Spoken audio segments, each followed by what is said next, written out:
Bienvenidos, les habla su amigo Roberto Valencia. Estamos en el banquete de Platón. Esta noche hablaremos sobre Friedrich Nietzsche. Ponte cómodo y ve por unos bocadillos para disfrutar de tu programa favorito de filosofía.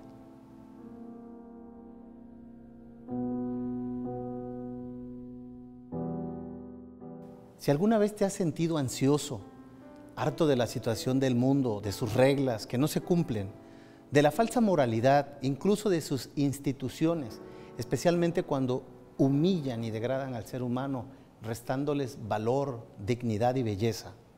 Si alguna vez te preguntaste si en esta vida vale la pena, incluso dudaste de querer seguir viviendo, si pensaste que las religiones no hablan con la verdad o nos imponen mecanismos de pauperización que enaltecen la debilidad del hombre en vez de potenciar sus grandes capacidades, si dudas de un Dios crucificado que no existe en la vida real y que no explica el sufrimiento del mundo, si alguna vez te dijiste, yo no nací para amar, no quiero enamorarme, porque al final alguien sufre, alguien se queda solo, es mejor no comprometerse, el amor no es eterno ni puede serlo.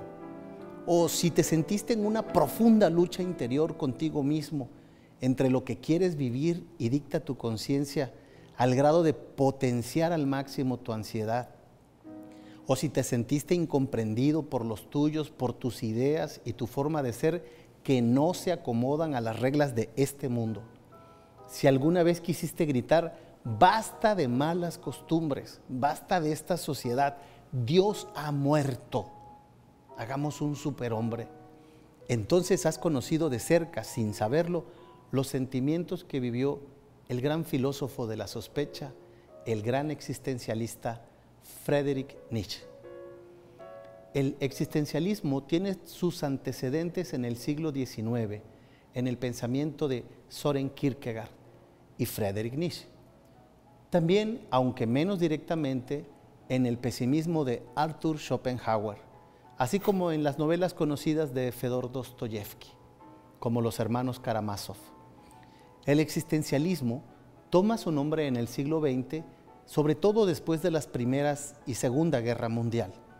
Tras estos dos conflictos, surgieron los pensadores que luego se preguntaron ¿qué sentido tiene la vida? ¿Para qué o por qué existe el ser? ¿O existe la libertad total? ¿Dónde está Dios ante el sufrimiento humano? ¿Cuál es el sentido último de la historia humana? Tal es la reflexión que hace Nietzsche. Dos pulsiones estéticas que constituyen en profundidad al ser humano. Una especie de dos formas de vida, Apolo y Dionisos. Apolo es el dios de la forma, de la claridad, del contorno fijo, del sueño claro. Es el dios de los arquitectos, de los ingenieros, de las formas claras.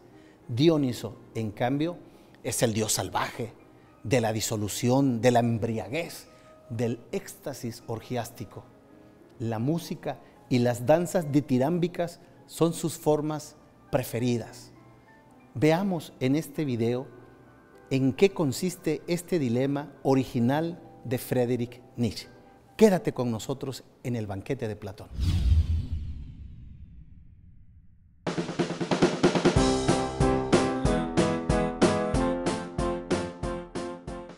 Hola, bípedos sin plumas de uña ancha. ¿Alguna vez os ha pasado que estáis deprimidos o angustiados y de pronto escucháis una canción que os levanta el ánimo? Os cuento esto porque Nietzsche estaba convencido de que la vida en sí es cruel y dolorosa, pero el arte nos puede dar la fuerza necesaria para afrontar su dolor y decirle sí a la vida. En una obra que se llama El nacimiento de la tragedia, intenta demostrar que en la civilización griega de antes de Sócrates había un equilibrio entre los elementos que vamos a representar a través de dos dioses, Apolo y Dionisio. Apolo es el dios de la razón, de la luminosidad, el orden, el equilibrio, la moderación. Seguro que conocéis a alguna persona muy moderada que se levanta cada día puntual a las 7 de la mañana, cumple todas las normas escrupulosamente y siempre piensa antes de actuar. Esa persona podríamos decir que es apolínea, es decir, que se acerca a los valores que representa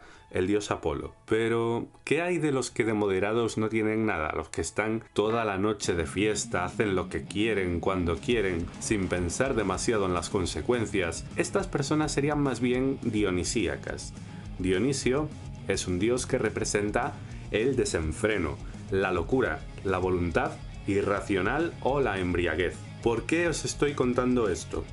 Porque Nietzsche creía que los elementos apolíneos y dionisíacos estaban fusionados en la Grecia antigua, lo cual era genial. En palabras del filósofo, hemos de concebir la tragedia griega como un coro dionisíaco que una y otra vez se descarga en un mundo apolíneo de imágenes. El problema es que esta fusión entre Apolo y Dionisio se rompió. ¿Y sabéis quiénes fueron los culpables? Sócrates y Platón, que con su intelectualismo intentaron acabar con los elementos dionisíacos dejando solo los apolíneos. Dice Nietzsche, Sócrates fue una equivocación. Toda la moral del perfeccionamiento, incluida la cristiana, ha sido una equivocación. Nietzsche está convencido de que la realidad es caótica, contradictoria, imprevisible, cambiante, pero llegan Sócrates y Platón y se inventan que tiene que existir un mundo que es perfectamente racional y ordenado. ¿De dónde sacan semejante idea? Así es como comienza la decadencia de la cultura occidental. Después llega la religión cristiana y nos siguen intentando convencer de que el mundo en el que vivimos no es el verdadero y además nos dicen que tenemos que sufrir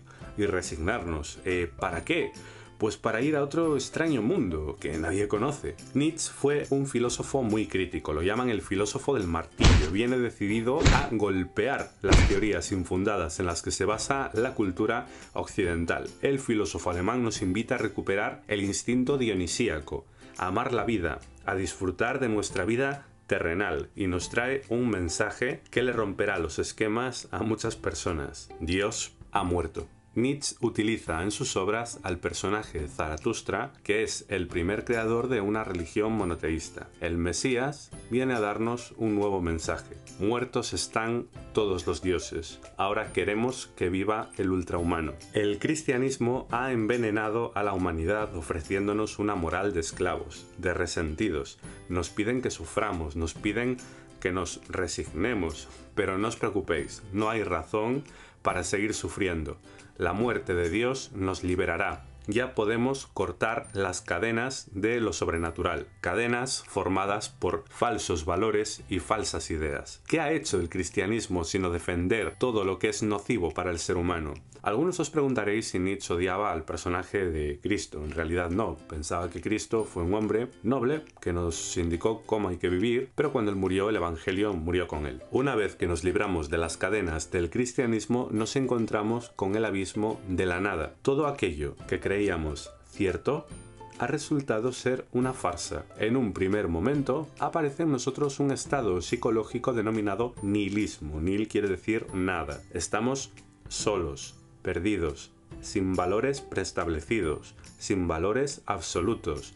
No hay ninguna estructura racional y universal en la que podamos apoyarnos. Dios ha muerto y nosotros le dimos muerte. ¿Cómo consolarnos nosotros, asesinos entre los asesinos? Lo más sagrado, lo más poderoso que había hasta ahora en el mundo, ha teñido con su sangre nuestro cuchillo. ¿Quién borrará esa mancha de sangre? Llegados a este punto, Nietzsche nos propone que nos empoderemos y seamos capaces de superar el nihilismo pasivo creando nuevos valores. Cuando consigamos librarnos de las cadenas e inventar nuestros valores, cuando hayamos dejado de lado la moral del rebaño y nos reinventemos y decidamos abrazar la vida, entonces nos habremos convertido en ultrahumanos. Nietzsche utiliza el término que veis en la pantalla y que no pronunciaré para que la embajada alemana no me denuncie. Se suele traducir como superhombre, pero el prefijo alemán significa más bien superior o más allá, y esta palabra no tiene marcas de género, por lo que recomendamos que se traduzca por suprahumano o ultrahumano. Para pasar de seres humanos corrientes a ultrahumanos debemos de pasar por 3 fases, que Nietzsche simboliza con un camello, un león y un niño.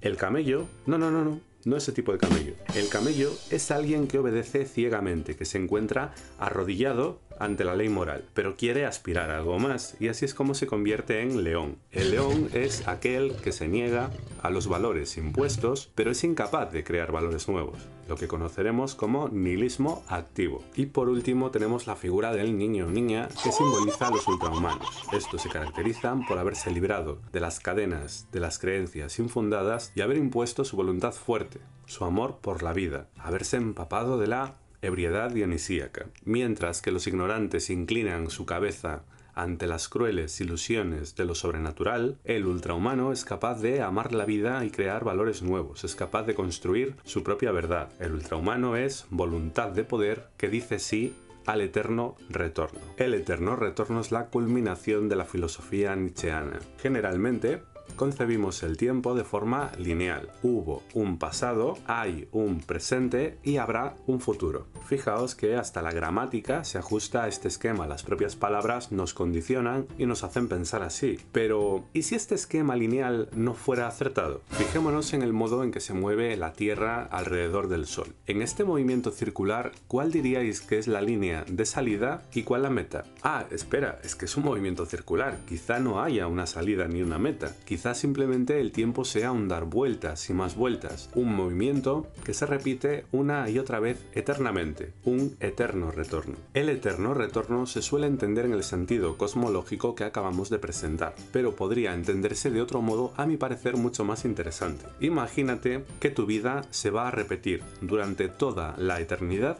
una y otra vez. Tu vida es como una película que se va a repetir segundo a segundo en un bucle infinito. Teniendo en cuenta esto, ¿cómo te gustaría vivir? Este experimento mental puede ser una poderosa forma de invitarnos a vivir de tal modo que no nos intimiden los infinitos retornos. Me explico. Si en la película de tu vida eres capaz de vivir con alegría y plenitud, no deberías de tener miedo de que nuestra vida se repita infinitamente, pues habrá merecido la pena vivir así. Insisto en que el eterno retorno es altamente polémico. Algunos filósofos creen que Nietzsche lo consideraba como una concepción del tiempo real, mientras que otros piensan que no es más que un deseo del ultrahumano y por lo tanto no tiene más que carga simbólica. Pregunta: ¿qué es el ultrahumano? ¿Qué 3 etapas distingue Nietzsche en la evolución del ser humano a ultrahumano? Estamos hablando de Friedrich Nietzsche.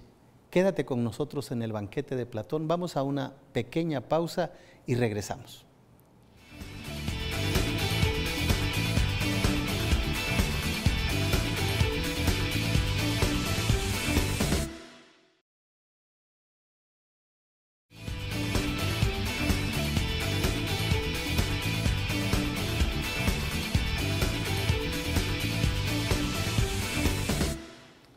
Nietzsche fue un hombre rodeado de mujeres, un abierto contraste con la que será el proyecto de amor de su vida, Lou Andreas Salomé, una mujer rodeada de hombres, con carácter, según los historiadores, poco femenino. Querámoslo o no, nuestra conducta está determinada por las personas con las que convivimos desde nuestra infancia. Karl Ludwig Nietzsche era pastor luterano y preceptor privado en el ducado prusiano, ferviente monárquico, que le puso a su primer hijo varón el nombre del rey Federico Guillermo IV de Prusia. Sus hermanos, Elizabeth y Joseph, este último, quien falleció a los 2 años de nacidos. Nietzsche, al que le decían de cariño Fritz, vivió sometido a una notable sobreprotección por el círculo de mujeres en el que vivía, con sus hermanas, con sus tías y hermanastras de su padre fallecido. De hecho, su madre no solo lo acompañaba todos los días a la cama, sino que cada noche le llevaba en brazos y le metía en la cama comentando exhausta: Fritz, si continúas así, te voy a tener que llevar en brazos a la cama hasta que estudies teología. El hecho de vivir en medio de exigencias religiosas y morales del círculo familiar de una teología fundamentalista luterana, sin duda serán determinantes para su filosofía. Fritz tenía muy asumido su destino de ser predicador luterano y de que iba a estudiar teología con un conocimiento profundo de la Biblia y prácticas piadosas muy arraigadas, inculcadas por su familia. ¿Qué Dios conoció Nietzsche, que llegó a aborrecer tanto las formas religiosas, particularmente las del cristianismo? Los dolores fuertes en la cabeza y ojos serían parte del sufrimiento con el que Friedrich Nietzsche tuvo que cargar toda su vida. Él era muy enfermizo. Aún así, fue un excelente estudiante y consigue la beca para continuar sus estudios.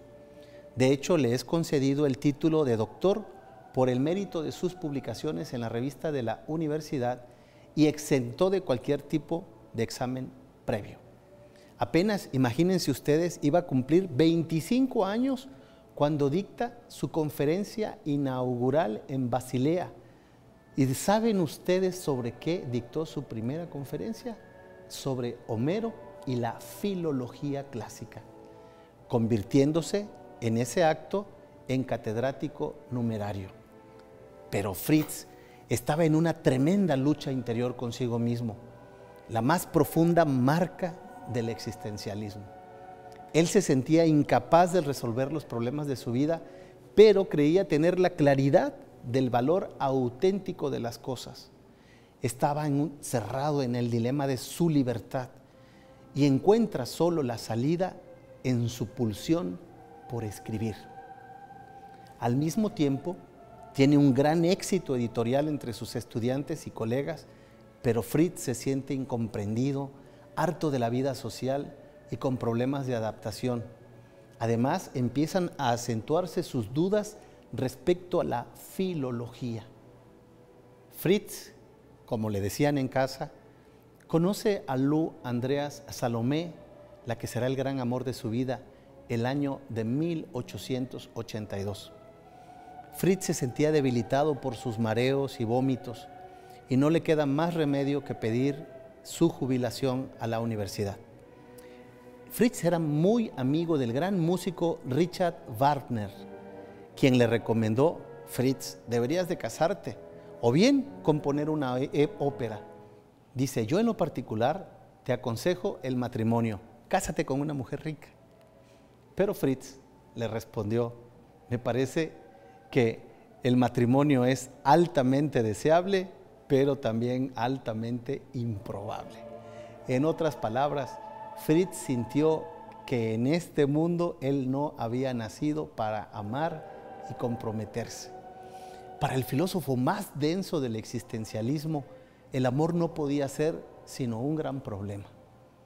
El matrimonio, todos lo sabemos, es entrega, ascetismo, salir del otro, compromiso, paciencia, sacrificio, humildad, abnegación.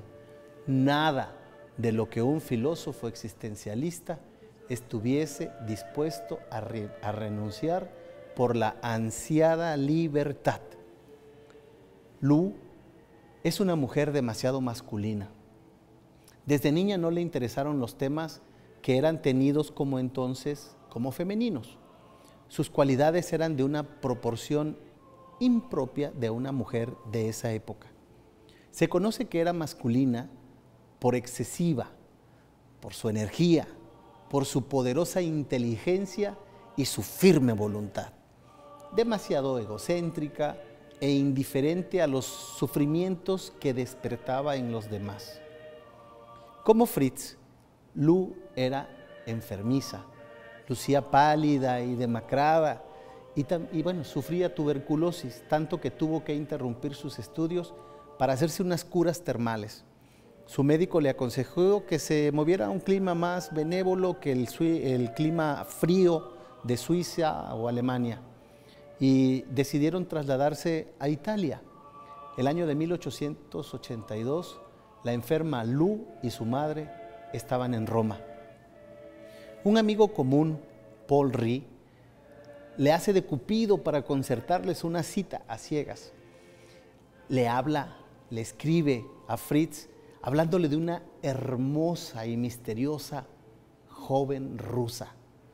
Respondió Nietzsche: salúdeme usted a la rusa de mi parte, si es que ello tiene algún sentido.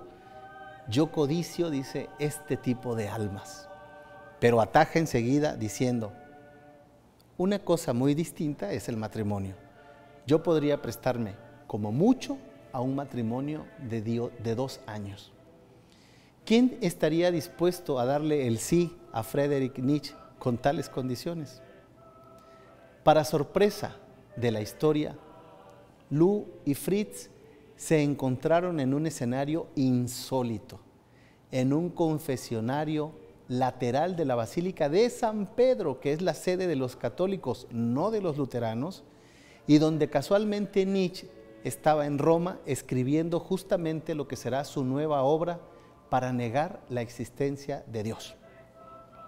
Nietzsche encuentra a Lou en la Basílica de San Pedro y se inclina para hacerle una escena teatral, un enamoradizo filósofo que no sabe enamorar a las damas, que siempre ha vivido entre mujeres, pero que no sabe enamorar a una, ni quiere comprometerse bien a bien.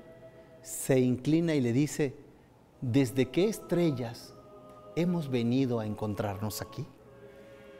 Lou termina por negarle el matrimonio y Nietzsche escribiría después: si vas con mujeres, no olvides llevar el látigo. Para ellos, la religión era tan solo un sueño de niños, la compasión un problema de debilidad. Dios era un Dios inventado por la naturaleza y el amor. El amor era una trampa de la naturaleza. Un hombre que fue rechazado en el amor, que sufrió la ausencia de su padre, que reclama airadamente a la única mujer, Lou, que pudo ser la madre de sus hijos, es quien con decepción y hasta con amargura escribiría el Anticristo. La ausencia de compasión en su vida la va a transmitir en sus escritos, dejando ver en ellos las limitaciones de la concepción nietzscheana del amor. No se trata de que Lou sea un amor imposible para Nietzsche. Se trata de que el amor mismo para Nietzsche ha acabado por ser algo imposible para el ser humano, tanto vital como conceptualmente. Por eso muchos detractores hablan de Nietzsche como un filósofo misógino. Te invito a escuchar el bello himno que escribió Lou y luego musicalizó Fritz Nietzsche, porque no olvides que también, además de filósofo, era un gran músico. Se llama La oración o himno a la vida. Disfrútalo aquí en el canal 35.1 de TV UJAD, El banquete de Platón, el programa de filosofía que te da qué pensar.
te invito a que sigas con nosotros en el banquete de Platón. Soy tu amigo Roberto Valencia. Vamos a una pequeña pausa.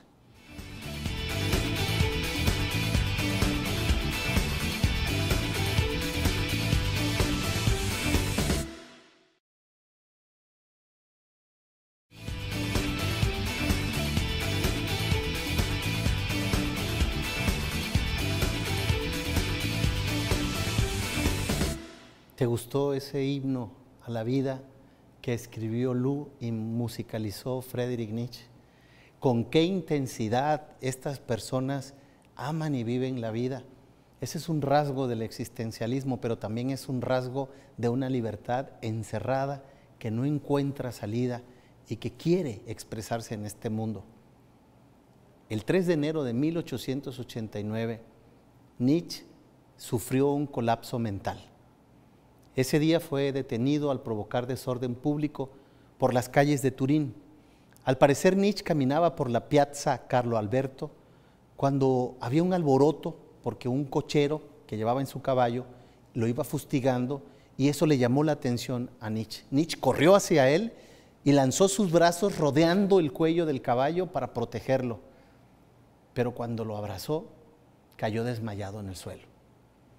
Fue aquel día cuando Nietzsche lloró. Por ese tiempo, Nietzsche estaba enteramente sumergido en la locura. Nunca mostró aprecio hacia su madre Francisca, más bien como que la despreciaba. Hablábamos un poco de la misoginia de Fritz, porque tampoco manifestaba afecto por su hermana, pero no obstante su madre lo siguió de cerca, Francisca, y lo internó en un manicomio en Jena. Su madre lo saca para atenderlo personalmente después de un tiempo, aunque sabemos que Fritz ya era, y ella era mayor.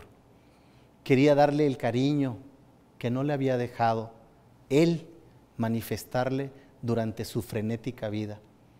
Curiosamente, él, que no creyó en la compasión y en el amor, fue cuidado al final de su vida por los valores del cristianismo que tajantemente refutó: el amor a los débiles. La madre que lo llevaba en brazos a la cama ahora se encargaba de él en su locura, en su demencia, en sus últimos días.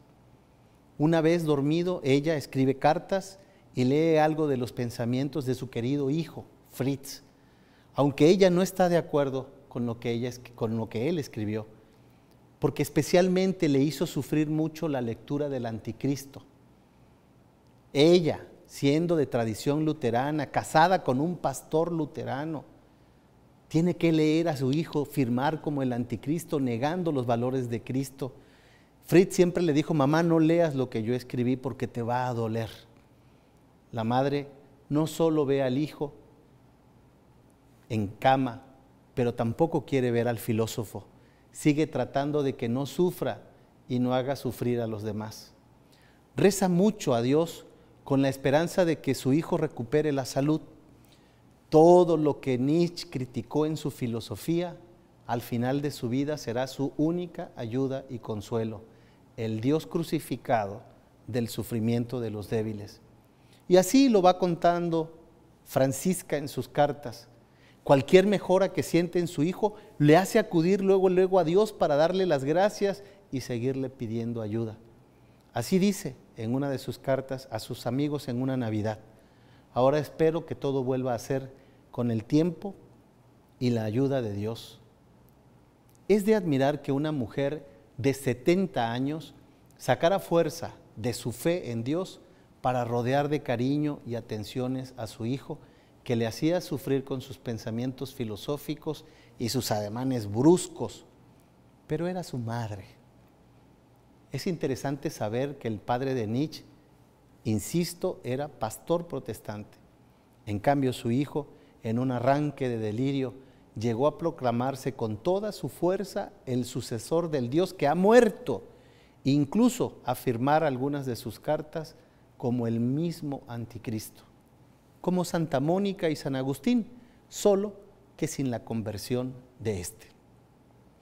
El 25 de agosto del año 1900, muere Nietzsche después de contraer neumonía. Por deseo de Elizabeth, su hermana, la última sobreviviente de la familia, fue inhumado junto a su padre en la iglesia de Rocken, en Alemania. El filósofo que nació y vivió cuidado de muchas mujeres, murió en manos de una mujer, su hermana, y nunca tuvo la dicha de gozar el amor de pareja y hacer una familia con una mujer. La pregunta que nos deja esta historia de amor y desencuentro es que ambos en su vida, Fritz y Lou, se reprocharon mutuamente. ¿Cómo puede ser tan egoísta? Ninguno tuvo la capacidad de ceder, ninguno la capacidad de abnegación, ninguno la capacidad de aceptar la debilidad del otro, de ejercer la compasión. Virtudes todas del pensamiento occidental que sostienen y fundamentan el valor de las familias hoy. Inmadurez o libertad autárquica, egoísmo supremo o realización del ideal del superhombre del que hablaba Nietzsche. Sea cual sea tu interpretación, amigo televidente, queda claro que los escritos de Friedrich Nietzsche son una joya para ejercitar nuestra razón. Su vida personal ciertamente es más de sentir empatía por su genialidad, compasión por sus enfermedades y sorpresa por la capacidad del ser humano por ansiar la absoluta libertad de aceptar el amor o la soledad, Apolo o Dionisos, o algo mejor que eso. Te invitamos ahora a reflexionar sobre la parte más profunda de la vida, sobre tu libertad, lo que en el fondo de ti ansías ser o hacer con tu vida. Esa particular necesidad de realizar tus sueños, de crear una forma de vida acorde a ti, a tu medida, con las personas que tú quieres, haciendo lo que te encanta. Nietzsche es muy actual y algunos lo consideran fundador de la posmodernidad, por poner acento en la existencia del hombre antes que en su esencia. Pero para ejemplificar esto de manera más clara, te invitamos a ver un video sobre la vida de Billy Elliot, este extraordinario genio del ballet que tuvo que enfrentar lo más adverso de la vida para alcanzar al ultrahombre en el que él creía y romper los paradigmas de su tiempo. Escucha con atención el discurso sobre lo que él siente cuando baila. De alguna manera es lo que Nietzsche nos dice cuando habla del hombre dionisiaco, tener el coraje y el arrojo de dejar el boxeo por el ballet. Es decir, lo que la sociedad y su padre le imponían para obedecer el propio yo interior a la voz de su libertad. Te invito a que veamos en el banquete de Platón a Billy Elliot. Quédate con nosotros.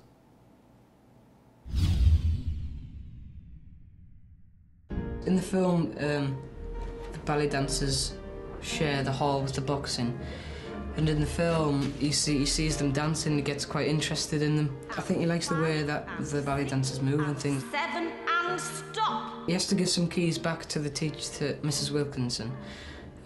So he gives her the keys, and she's not interested. Not now.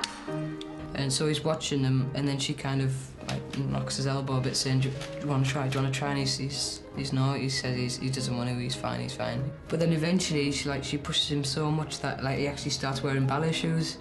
Heel out. Drop your hip. Good arch. He's got a little bit of spark of something that's very special, and it gives him something very special. I think that's what you know as a child. Before long, Billy finds himself sneaking off to dance class. What the hell's you up to? And when Billy's father, played by veteran actor Gary Lewis, finds that Billy has given up boxing for ballet, frustrations finally explode. You! Out! Now! I beg your pardon? There's a shock when Billy gets into ballet. It's more than a shock. He thinks that the ballet getting involved in ballet dancing, something so clearly effeminate, will lead to his son becoming a homosexual. And this just does not happen in mining communities. Lads do football or boxing or... What about that Wayne Sleep? He was a ballet dancer. Wayne Sleep? Aye. From now on, you can forget about the ballet. You can forget about the boxing as well. From now on, you stay here. You look after your nana. They used to say I could have been a professional dancer if I'd had the training. Well, you shut up! With Billy, it's more violent. I think his dad really does take it out of him when he really pushes him against the door and stuff, and he doesn't like it at all. Get off! I think that what's interesting about the character in the film, and indeed Jamie, who plays the character, is that both have a determination to achieve something, and actually both have a gift.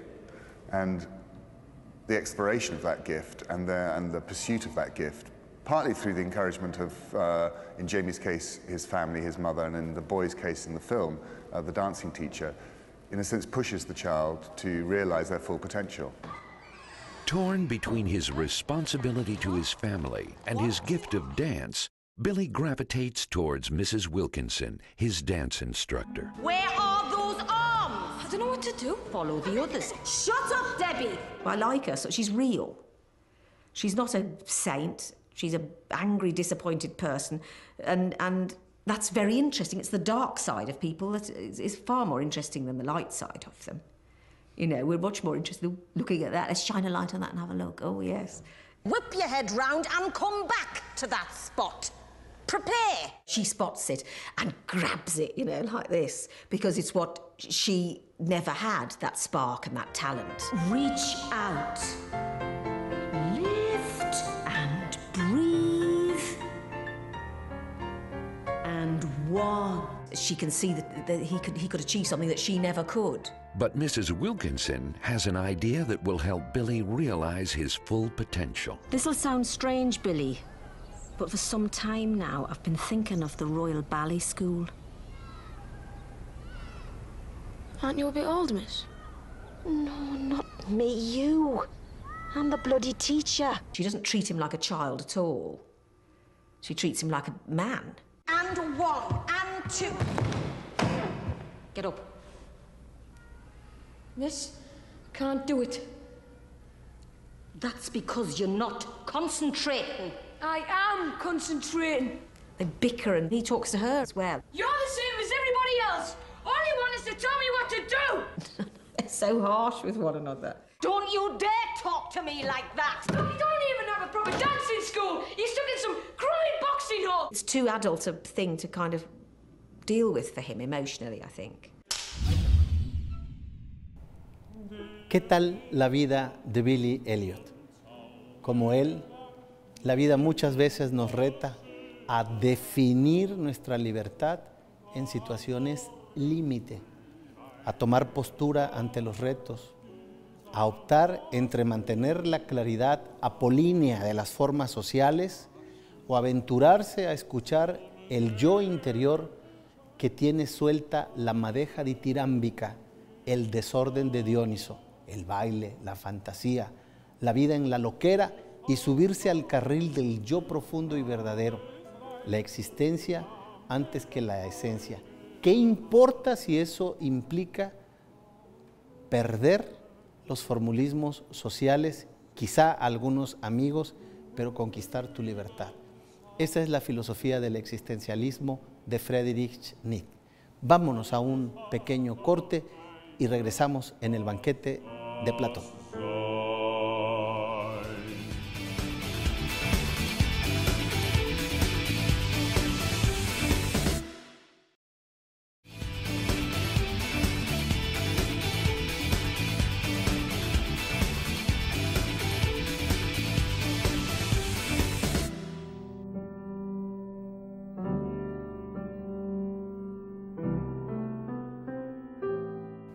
Gracias por continuar en el banquete de Platón, el programa de filosofía que te da qué pensar. Soy tu amigo Roberto Valencia y estamos hablando de Friedrich Nietzsche, conocido como Fritz. En este último bloque lo vamos a dedicar a la frase contundente que hizo estremecer el mundo. Dios ha muerto. No hay que cometer suicidio intelectual para creer en Dios. Él seguía siendo un gran intelectual, pero vamos a ver a continuación algunos videos que nos hacen reflexionar sobre el tema. ¿Era Friedrich Nietzsche ateo o estaba peleado con algunas formas de religión de su época? ¿O qué quiere decir cuando Dios ha muerto? Veamos con atención lo que opinan distinguidas personalidades del mundo de la filosofía sobre esta frase de Friedrich Nietzsche. Quédate con nosotros, El banquete de Platón.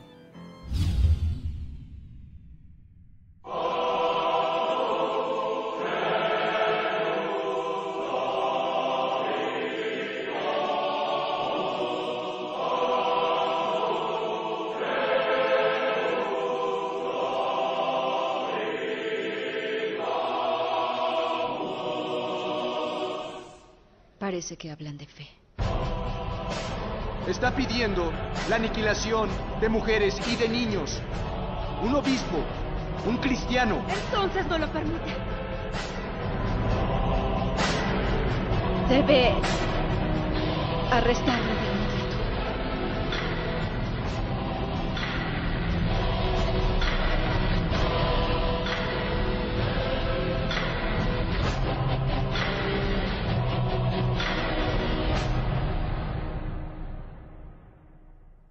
La política debería velar por las almas. No debería ser el arte de dominar, sino el arte de enseñar a todos la justicia. La mayor felicidad es ser justo. Tan grande es ese bien que los que hacen el mal son ignorantes. Y sin embargo es una ignorancia que le sacan provecho, Sócrates. ¿Qué provecho? ¿La riqueza, el dominio sobre los otros hombres? Pero cuando pierdan ese poder, ¿qué les va a quedar? El recuerdo de los crímenes que cometieron. ¿Y qué más?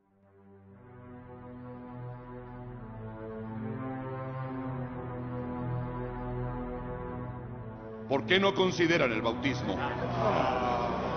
No. La mayoría de nosotros, comenzando por el alcalde, han aceptado a Cristo. ¿Por qué no el resto de nosotros? Es solamente cuestión de tiempo y lo saben. ¿En serio? Es cuestión de tiempo. Bien, perdóneme, miembro honorable del Consejo, pero por lo que soy consciente, su Dios todavía no ha demostrado ser más justo y más compasivo que sus precursores. Señora. Es solo una cuestión de tiempo antes de que acepte su fe. La Biblia me satisface, con eso me basta. Me asusta pensar en el grado de conocimiento del mundo si todos tuviéramos su falta de curiosidad.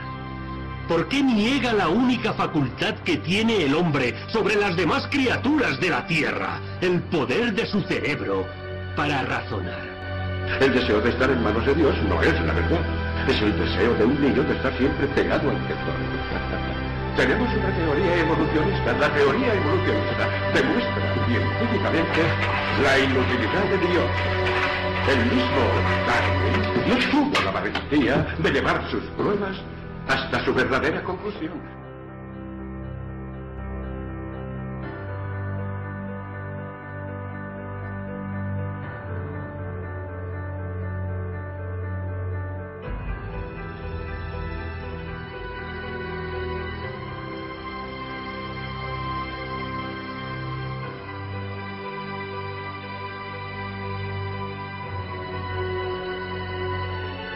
¿Hay algo sagrado que pueda celebrar una persona agnóstica? Sí, la mente del individuo humano. En el poder de un niño de aprenderse la tabla de multiplicar hay más santidad que en todas sus oraciones, amenes y hosanas. Una idea es mayor monumento que una catedral. Y el avance del conocimiento humano es más milagroso que un bastón convertido en serpiente o la separación de las aguas. Caballeros, el progreso nunca ha sido barato. Hay que pagar por él.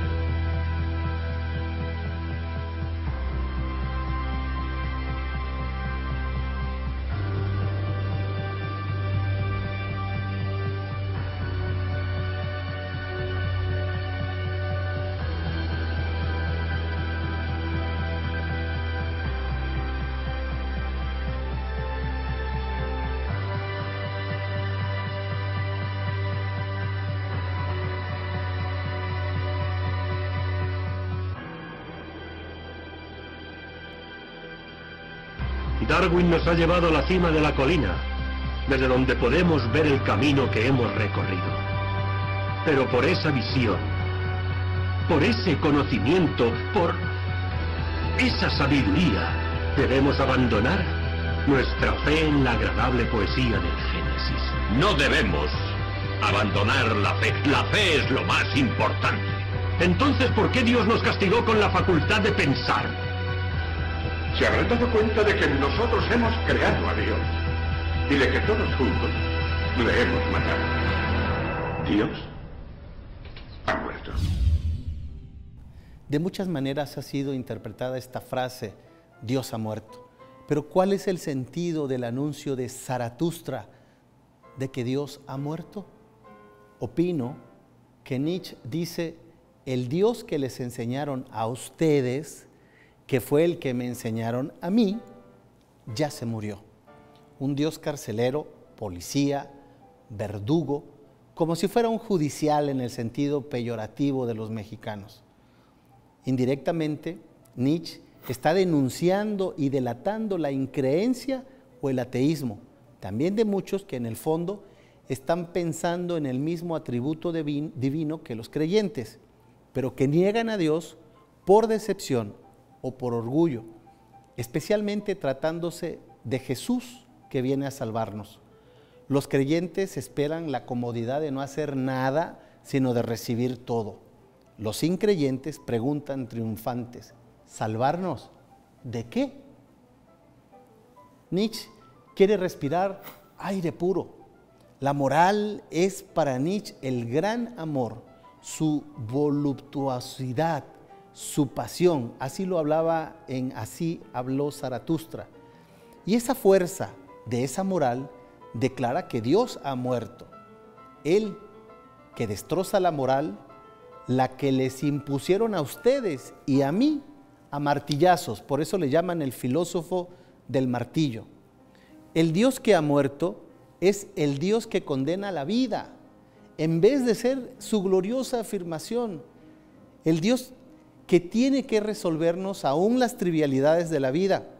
Hasta una gripe acudimos hacia Dios y Jesús aparece como una negación de la vida, dice Friedrich Nietzsche. Eso no tiene ningún sentido, porque Jesús no se reduce a una fe muerta, sino a una vida, vivir como Él vivió. En este punto, Nietzsche es muy actual, o mejor, como diría él, inactual, intempestivo, un hombre muy arriba de lo que es el tiempo. Cierto, hay una crítica al Evangelio, pero no al Evangelio que es la buena nueva, sino al que les han enseñado a ustedes y a mí. En el fondo, Nietzsche está haciendo una crítica al luteranismo, y no solo al luteranismo, sino a la fe sin obras. Y en eso es implacable. Una fe al clericalismo y a la religión fuera de la vida de las personas. Por eso Dios ha muerto y la religión ha muerto para Nietzsche.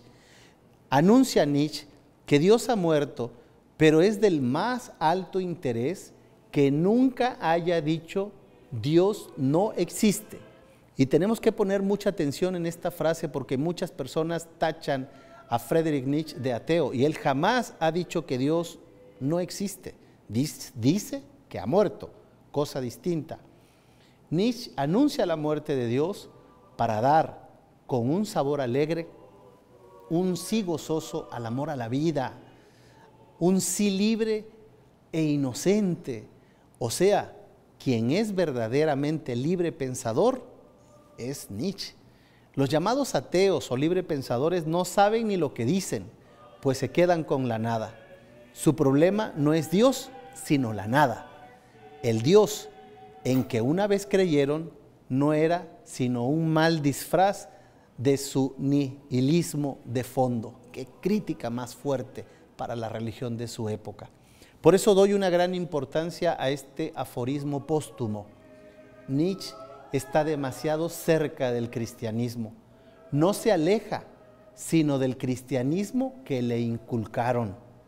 Para Nietzsche, el auténtico cristiano es el cristiano dionisiaco.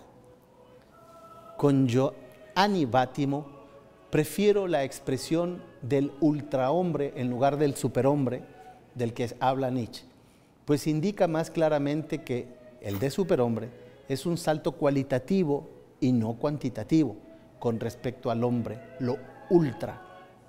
Por lo pronto, aparece su gran atributo de este ultrahombre, el sentido de la tierra en contra de la presentación, es decir, la que le hicieron a Nietzsche del cristianismo como desprecio de la tierra, desprecio del cuerpo, desprecio de la materia.